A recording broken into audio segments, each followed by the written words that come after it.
Here are 3 things that I did not expect when I became a mural artist that you should know if you're thinking about becoming a mural artist or if you're right in the beginning. Okay, so number 1, something I did not realize was such a big part of being a mural artist is sales. Honestly, people often have very different versions of what they think art is and what they think a mural will provide them. So if you do not communicate that thoroughly to them, then you're not going to be on the same page and they're likely going to ghost you. So some people think that artists just show up and throw something on the wall and it's just cheap and easy and you're just an artist and that's just, you know, something that's like easy for you, and so they're not expecting to pay what it's worth. And so you have to identify those people early on by speaking to them and hearing from them what they are really valuing this art to be.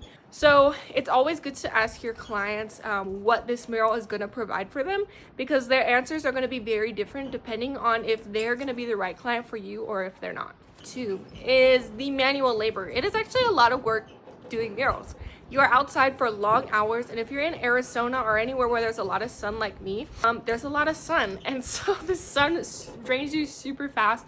You have to wear sun protection. If it's cold, you have to deal with that. I don't deal with that much cold, thankfully, but working on murals is not easy. From the concept to actually putting the paint on the wall, it can actually be very exhausting, and it's really good to know when you need to upgrade your supplies, because if you're using a brush through and through every day, it's not gonna work. You're gonna need to expand. Sometimes you need to use spray paint, sometimes you need to use a spray gun, which is super helpful.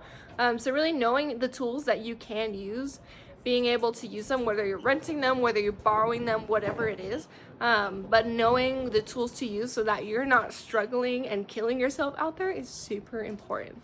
And the last thing I did not realize about doing murals is how much value you are actually providing your clients.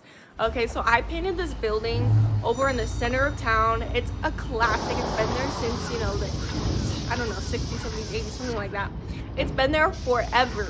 A lot of people know about it, but their building was so old and bland, people just drive right by it. Once I put that mural up there, they must have had twice the amount of people going in and out, and I could just tell that from when I went to visit them.